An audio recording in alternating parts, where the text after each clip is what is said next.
Welcome back, everyone. Ready for another deep dive. Always. What are we exploring today? Well, this time we're taking a trip through history, the history of psychopathology, to be exact. Oh, wow. Yeah, we're going to crack open a college textbook and see how ideas about mental illness have changed over time. That sounds fascinating. It really is. We'll start way back when people thought mental illness was caused by supernatural forces, like, demons or the I stars. can't even imagine. It's hard to wrap your head around, right? But for centuries, those were the dominant beliefs, and they really impacted people's lives. Like how? Well, think about things like the Salem witch trials, Oh, right. where people were accused of witchcraft based on things like hallucinations or convulsions. Yeah, those behaviors were seen as signs of demonic possession. Exactly. And it led to some pretty tragic outcomes. It's incredible how much power those beliefs had. It really makes you appreciate how far we've come in understanding mental health. Yeah. Even something as simple as the word lunatic. Oh, interesting. You don't hear that word much anymore. Right, it actually comes from the Latin word for moon. People used to think that lunar phases could influence behavior. Oh, wow. That's wild. It just shows how deeply ingrained those beliefs were. And it's not just ancient history either, is it? I mean, even today, there are cultures where supernatural explanations for mental illness persist. That's a really important point. It highlights the need for access to information and evidence-based understandings of mental health. Absolutely. But let's move on to a time when science started to come into the picture a little more. Right, so we're talking about the emergence of biological models of mental illness. A major shift in thinking. It really was. Yeah. And one of the key figures here is, of course, Hippocrates. The father of medicine. Right, and he was one of the first to reject those supernatural explanations, arguing that mental illness had natural causes. He believed that it was an imbalance in the body, right? Exactly. He proposed the theory of the four humors: blood, phlegm, yellow bile, and black bile. And he believed that having too much or too little of one of these fluids could cause mental illness. I remember learning about that in school. It's amazing how influential that theory was. It was revolutionary for its time, and it led to some interesting treatments, too. Oh, I bet. Like what? Well, think bloodletting to reduce aggression, Wow, that sounds intense. or induced vomiting to treat depression. It's amazing to think that those were once considered legitimate treatments. I know, right? But it all stemmed from that belief that mental illness was rooted in an imbalance in the body. Yeah, and while we know today that it's much more complex than that, it was a crucial step away from those supernatural explanations. Definitely a step in the right direction. But let's fast forward a bit, say, to the 19th century, where we meet someone named J.P. Gray. J.P. Gray, okay, refresh my memory. He was a big proponent of the biological model, but he also advocated for more humane treatment of people with mental illness. Oh, that's good. What did he do? Well, he focused on things like rest, diet, proper ventilation. He even invented the rotary fan to improve conditions in hospitals. He sounds like a real innovator. He really was. He believed that if you treated the physical body well, you could improve mental health.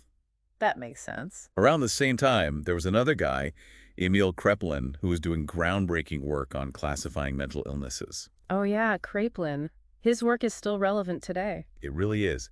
He meticulously observed patterns in symptoms and progression, and he developed a system for categorizing mental illnesses. And that system actually influenced the DSM, the Diagnostic and Statistical Manual of Mental Disorders? Exactly. So you can see his fingerprints all over modern psychiatry. Wow, what a legacy.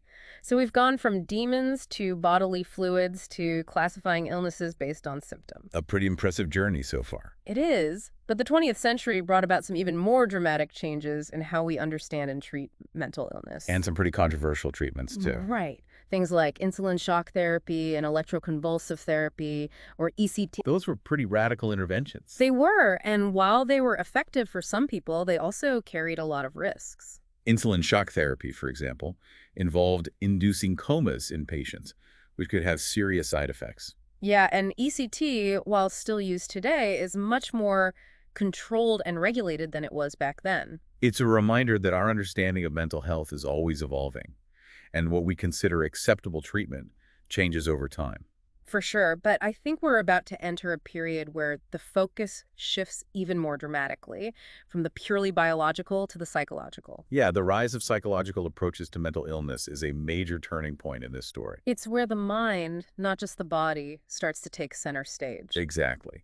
And this is where we see the emergence of some really important figures like Philip Penall, William Tuke, and Benjamin Rush. Weren't they all part of that movement for more humane treatment of people with mental illness? Exactly, the moral and mental hygiene movement. Oh, right. They advocated for things like social interaction, therapeutic environments, basically treating people with dignity and respect. And then there was Dorothea Dix, who was a real force to be reckoned with. Oh, I've heard of her. Didn't she work tirelessly to improve conditions in asylums? She did. She traveled all over the country, exposing the horrible conditions in these institutions. And lobbying for the creation of state-funded mental hospitals. Exactly. She was instrumental in changing how society viewed and treated mental illness. She was a true pioneer, and her work helped to pave the way for psychiatry to become a recognized profession. Absolutely. But with this increased emphasis on the psychological aspects of mental illness, we also see the rise of a very influential figure, Sigmund Freud. Ah, Freud, the father of psychoanalysis. He really shook things up, didn't he? For sure. His ideas about the unconscious mind were revolutionary. I mean, think about it. He was arguing that our behaviors are driven by hidden desires, conflicts, and childhood experiences. A far cry from demons and bodily fluids. It was a radical departure from everything that came before. And he introduced some pretty interesting concepts, too, like the id, ego, and superego. Those were his 3 parts of the psyche. Right. And he said that when these parts are in conflict, it can lead to anxiety and other psychological problems. And then there were all those defense mechanisms. Denial, repression, projection. Ways of protecting ourselves from difficult emotions. So psychoanalysis was all about uncovering these unconscious conflicts, right? Exactly. Through things like dream interpretation, analyzing childhood experiences, and the relationship between the patient and the therapist. A totally new way of thinking about and treating mental illness. It really was. And while some of Freud's theories have been challenged over the years, his impact on psychology is undeniable. He opened up a whole new realm of exploration. And paved the way for a whole host of other psychological approaches. Like humanistic psychology, which focused on our innate capacity for growth and self-actualization. A much more positive and empowering perspective. It really was. Yeah. But we'll have to save that for next time. So where were we? Oh yeah, humanistic psychology. It really was a breath of fresh air compared to some of those earlier theories. Right. Instead of focusing on what's wrong with people, it emphasized their potential for growth and self-discovery. Like a complete 180 from those deterministic views of psychoanalysis and behaviorism. And a key figure in this movement was Carl Rogers. Oh yeah, Rogers. He was all about that self-actualization thing, wasn't he? It was. He believed that everyone has this innate drive to become the best versions of themselves. And he thought that problems arose when there's a mismatch between who you are and who you want to be. Exactly. That incongruence, he called it. Right. Like if you value honesty but find yourself constantly lying, that would create a lot of inner conflict. It's like an internal battle between your ideal self and your actual self. And Rogers believed that therapy should focus on helping people resolve those conflicts. So instead of digging into the past like Freud, he was more focused on the present. Exactly. He developed this approach called person-centered therapy, where the therapist's role is to be supportive and non-judgmental. Create a safe space for people to explore their feelings and figure out what they really want. Right, and the therapist provides things like unconditional positive regard, empathy, and genuineness. So basically, they're there to help you help yourself. It's about empowering people to make their own choices and create the lives they want. A very different approach from those earlier models that focused on fixing what's broken. Definitely. But we can't talk about the evolution of psychological thought without mentioning behaviorism. Right. That's where the focus shifts to observable behavior and how learning shapes us. It all started with those famous experiments by Ivan Pavlov. Oh yeah, Pavlov's dog. Exactly. He showed how you could train a dog to salivate at the sound of a bell by repeatedly pairing the bell with food. Classical conditioning, right? Yep. And this principle applies to humans too, not just dogs. Like how we develop phobias. Exactly. If you have a traumatic experience with a spider, you might learn to associate spiders with fear and anxiety. Even if most spiders are harmless. Right. It's all about those learned associations. But behaviorism goes beyond just those simple reflexes, doesn't it? Oh, for sure. There's also operant conditioning, which it focuses on how consequences shape our actions. So we're talking about things like rewards and punishments. Exactly. B.F. Skinner was a big proponent of this idea. He argued that behaviors followed by positive reinforcement are more likely to be repeated, while those followed by punishment are less likely. It's a pretty basic principle, but it explains a lot of our behavior. Like how we train our pets. We use treats to reward good behavior and scolding to discourage bad behavior. Exactly. And it works with humans, too. Think about getting a promotion at work after putting in extra effort. That positive reinforcement makes you more likely to keep working hard. Right. Or getting a speeding ticket. That punishment is supposed to make you less likely to speed in the future. It's amazing how much our behavior is influenced by these simple principles. It really is. But behaviorism didn't stop there. It evolved to include the role of our thoughts and beliefs, too. Right.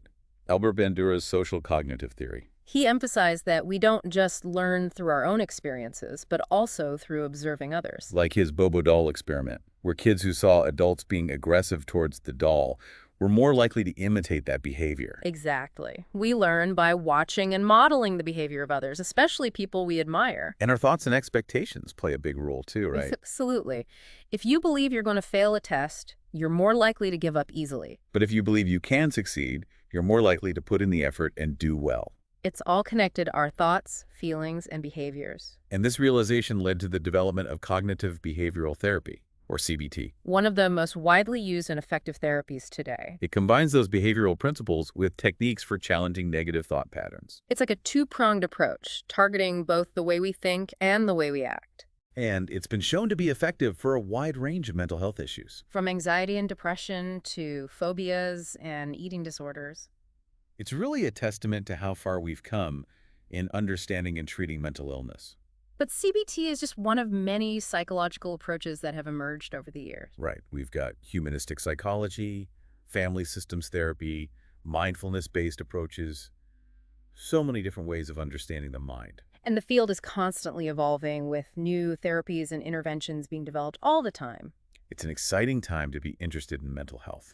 There's always more to learn and discover. Absolutely. And looking back at this journey, it's incredible to see how far we've come. From demons to brain scans, our understanding has come a long way. It's a testament to the power of scientific inquiry and our desire to alleviate human suffering. And while we still have a lot to learn, I'm optimistic about the future of mental health care. Me too. With all the advances being made, I think we're on the cusp of some truly groundbreaking discoveries.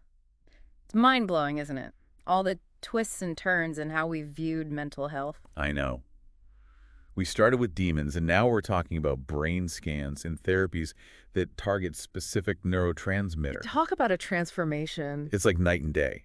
But it all boils down to this constant pursuit of understanding, right? Trying to make sense of the complexities of the human mind. Exactly. And it just shows how crucial science is in shaping our understanding of the world, especially mental health.